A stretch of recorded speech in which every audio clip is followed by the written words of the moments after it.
আসাম ৰাইফলছৰ পৰীক্ষা দিবলৈ আহি বিপদত বহিৰাজ্যৰ প্ৰাৰ্থী মধ্যপ্ৰদেশৰ প্ৰাৰ্থীগৰাকীৰ পৰা চুৰে লৈ গ'ল মোবাইল ফোন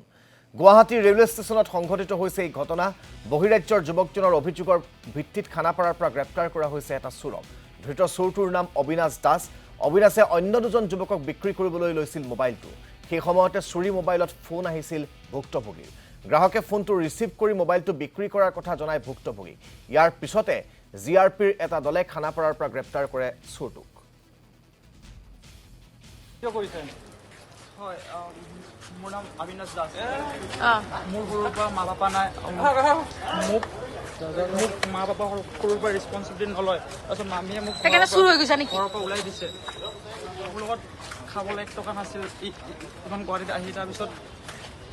মই মানে নিৰুপায় পাই এইটো বেয়া কাম কৰি দিছোঁ বাকী মোৰ এইটো মই কেতিয়াও তেনেকৈ চুৰ কৰা নাই ফাৰ্ষ্ট